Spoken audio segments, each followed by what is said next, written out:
হাজার হাজার শিক্ষক আজ চাকরিহারা। সুপ্রিম রায় তাদের চাকরি চলে গিয়েছে। এখন আবার নতুন করে নিয়োগ প্রক্রিয়ায় বসার পালা, তাও তা সময় সাপেক্ষ। এ অবস্থায় কি করবেন চাকরিহারা শিক্ষকরা?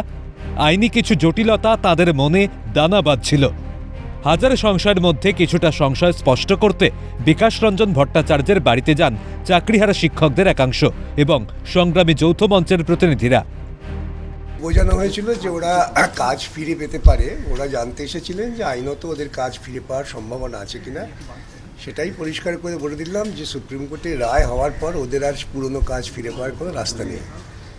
ওদের নতুনভাবে পরীক্ষায় বসে ওদের যা যোগ্যতা আছে সেই যোগ্যতা এবং মেধা দিয়ে ওরা আবার চাকরি ফিরে পেতে পারেন, এই পরামর্শই আছে, অন্য কোনো পরামর্শ দেওয়ার নেই।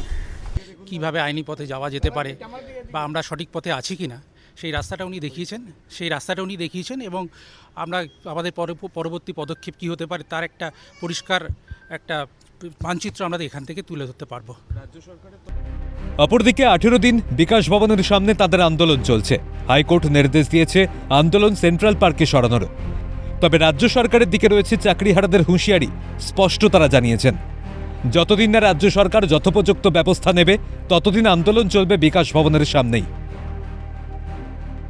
হাইকোর্টের যে জাজমেন্ট সেখানে পরিষ্কারভাবে উল্লেখ আছে যে উপরের ছাউনি, টয়লেট, জল এবং সেই সঙ্গে যে ইলেকট্রিসিটি সেটার ব্যবস্থাও প্রয়োজন আছে।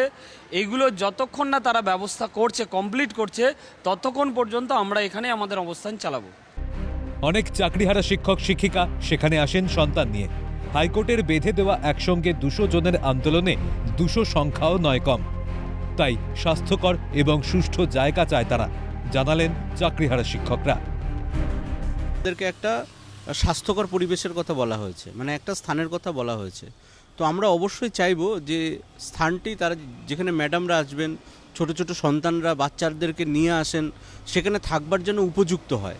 এখানে আপনারা দেখছেন যে জায়গাটি অত্যন্ত সংকীর্ণ এবং এই যে জায়গাটি আছে এর পাশে রাস্তা, যে কোনো মুহূর্তে গাড়ি সবসময় চলছে, ফলে বিপদের আশঙ্কা কিন্তু এই যে 200 জন মানুষকে নিয়ে থাকবার যে স্থান সেটা কিন্তু অত্যন্ত সংকীর্ণ। ফলে একটা মানে সমস্যা তৈরি হচ্ছে। এই সমস্যা যেন তৈরি না হয় এবং মানে একটা থাকবার মতো একটা বাসযোগ্য পরিস্থিতি যেন মিনিমাম থাকে।